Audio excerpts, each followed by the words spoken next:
हमको क्यों यूज किया है। एंजाइम को हम लोगों ने यहाँ पर कंसंट्रेशन में डिक्रीमेंट आर फॉर्मूले for the. Hello students, welcome back in my class. आज हम लोग एक और नया चैप्टर स्टार्ट करने वाले हैं जो कि है केमिकल काइनेटिक्स।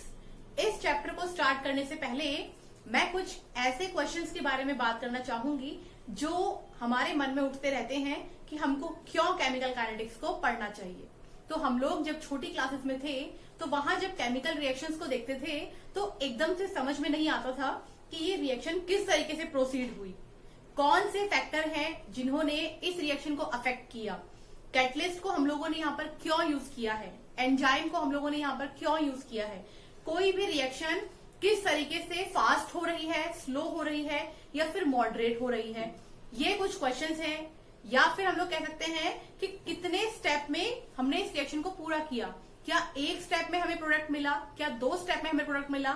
ये सारी बातें, मैकेनिज्म ऑफ द रिएक्शन किस तरीके से हुआ है, ये कुछ पॉइंट्स हैं हमारे जो केमिकल काइनेटिक्स पढ़ने से पहले हमारे मन में उठते रहते हैं। जब हम लोग इस चैप्टर को स्टडी कर रहे होंगे उस समय हम लोगों को इन सारे ही क्वेश्चंस का आंसर मिलेगा कि किस तरीके से हम लोग कहते हैं कि कोई रिएक्शन फास्ट होती है, स्लो होती है, किसी रिएक्शन का मैकेनिज्म क्या होता है। मैकेनिज्म से मतलब इंटरमीडिएट प्रोडक्ट जो बनते हैं रिएक्शन के अंदर वो कितने स्टेप में फॉर्म हो रहे हैं, किस स्टेप में जाकर के हम लोगों को हमारा प्रोडक्ट मिला है, या फिर कौन सा वो स्टेप है जो हमारे रेट ऑफ रिएक्शन, यहाँ पर रेट ऑफ रिएक्शन से मेरा मतलब है किस प्रॉपर्टी में वो रिएक्शन कंप्लीट हुई है, वो रिएक्शन फास्ट हुई है, स्लो हुई है, किसके ऊपर वो रिएक्शन डिपेंड करती है, रिएक्टेंट के ऊपर डिपेंड करती है, प्रोडक्ट के ऊपर डिपेंड करती है। ऐसे कुछ क्वेश्चंस जो हैं हम लोग केमिकल काइनेटिक्स में फाइंड आउट करेंगे। तो चलिए स्टार्ट करते हैं क्लासिफिकेशन ऑफ रिएक्शन से। अगर हम लोग बात करते हैं क्लासिफिकेशन ऑफ रिएक्शन की तो जनरली हम लोग रिएक्शन को 3 पार्ट में डिवाइड करते हैं। नंबर 1 है वेरी फास्ट रिएक्शंस या फिर इंस्टेंटेनियस रिएक्शंस। हम लोग कहते हैं ये रिएक्शन इतना फास्ट होती है कि 10 to the power -14 से लेकर के 10 to the power -16 सेकंड के अंदर ये रिएक्शन कंप्लीट हो जाती है। एग्जांपल्स की अगर हम लोग बात करते हैं, सिल्वर नाइट्रेट जब रिएक्ट करता है कॉमन सॉल्ट के साथ तो हम लोगों के पास प्रेसिपिटेट आते हैं सिल्वर क्लोराइड के। ये सिंपल रिप्रेजेंट करता है प्रेसिपिटेट को। तो ये प्रेसिपिटेट बने हैं हमारे पास सिल्वर क्लोराइड के, साथ में हमारे पास बना है सोडियम नाइट्रेट। नेक्स्ट रिएक्शन की बात करते हैं जो कि हमारी है neutralization of acid and base यानी कि सॉल्ट फॉर्मेशन रिएक्शन। बहुत वेल नोन रिएक्शन है हमारे 10th बोर्ड एग्जाम्स की। HCl react with NaOH to give NaCl and water. ये दोनों ही रिएक्शन एग्जांपल्स हैं बहुत फास्ट रिएक्शंस की, यानी कि ये सेकंड से भी कम टाइम के अंदर प्रोसीड हो जाती हैं। नेक्स्ट हम लोग बात करते हैं वेरी स्लो रिएक्शंस की। वो रिएक्शंस जिनको कंप्लीट होने के लिए कभी कभी मंथ या फिर कभी कभी ईयर्स लग जाते हैं, या फिर कुछ टाइम ऐसा होता है कि वो बहुत सालों तक लगी रहती है लेकिन रिएक्शन कंप्लीट नहीं हो पाती है। तो ये रिएक्शन होती है हमारी very slow reactions.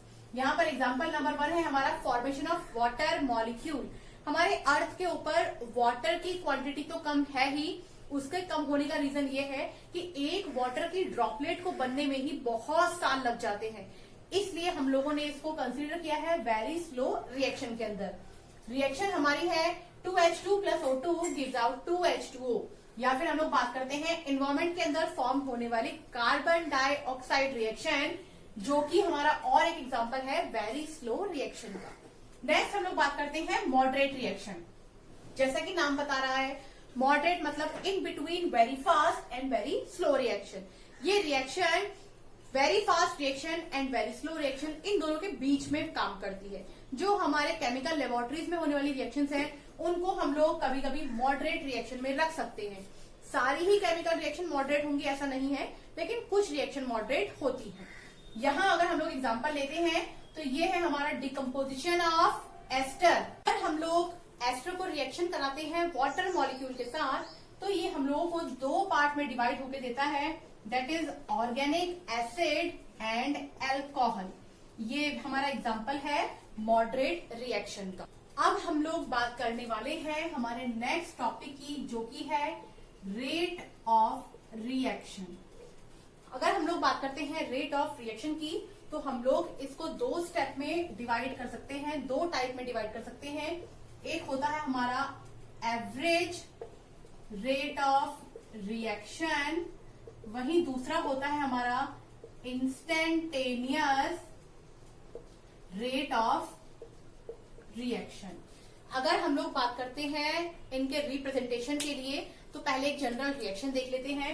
For example A gives out B. हम लोगों को पता है यहाँ पर ए है हमारा रिएक्टेंट एंड बी है हमारा प्रोडक्ट। इस समय मैंने ये फॉरवर्ड रिएक्शन का एग्जाम्पल बनाया है। अगर ये रिएक्शन इक्विलिब्रियम पे रहेगी तब कंडीशन थोड़ी सी अलग होती है।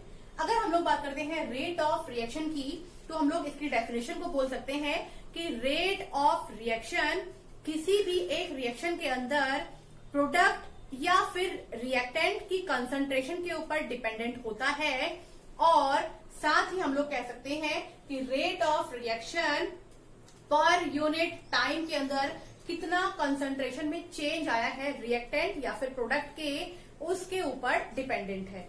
तो अगर हम लोग बात करते हैं यहाँ इस रिएक्शन के लिए मेरे को निकालना है एवरेज रेट ऑफ रिएक्शन, तो हम लोग कह सकते हैं average rate of reaction is equals to हो जाएगा del x upon del t.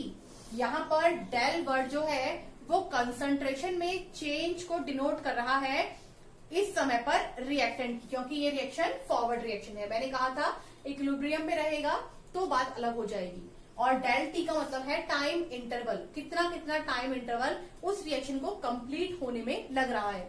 अगर हम इसको ओपन करके लिख दें, तो यानी कि x2 minus x1 upon t2 minus का t1, ये हमारा एवरेज रेट ऑफ रिएक्शन को शो करता है।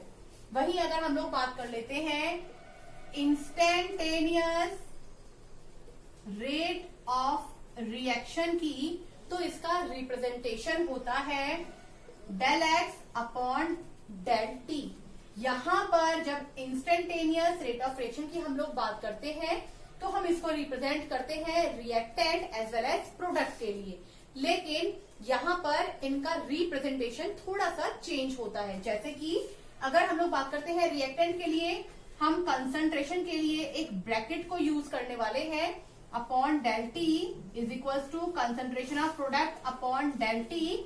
अगर हम लोग बात करेंगे रिएक्टेंट के लिए, हम यहाँ पर यूज करेंगे माइनस साइन को, वहीं अगर बात करेंगे प्रोडक्ट के लिए हम यहाँ पर यूज करेंगे प्लस साइन को। इसका रीजन ये होता है, जब हम लोग इस रिएक्शन को प्रोसीड करवा रहे हैं तो देखिए रिएक्टेंट का कुछ अमाउंट कम होगा तभी तो प्रोडक्ट का कुछ अमाउंट बन पाएगा। यानी कि हम लोग कह सकते हैं कि रिएक्टेंट में से कुछ अमाउंट कम हो रहा है तो प्रोडक्ट की तरफ वो अमाउंट बढ़ रहा है, यानी कि ऐड हो रहा है। इसीलिए हम लोग कह सकते हैं जो माइनस का साइन है वो रिएक्टेंट के अंदर कितना कंसंट्रेशन में डिक्रीमेंट आ रहा है उसको इंडिकेट कर रहा है, वहीं प्लस का साइन प्रोडक्ट की तरफ कितना इंक्रीमेंट हो रहा है कंसंट्रेशन में, इसको इंडिकेट कर रहा है। यहाँ पर हमारे पास क्वेश्चन भी आता है कभी बोर्ड के एग्जाम्स में कि ये माइनस एंड प्लस साइन क्या इंडिकेट कर रहा है, तो आपने ध्यान रखना है minus decrement and plus increment. ये है हमारे फॉर्मूले for the formation of rate of reaction. आगे आने वाली वीडियोस में हम लोग इनके ऊपर कुछ न्यूमेरिकल सॉल्व करेंगे। आज के लिए इतना ही, थैंक यू।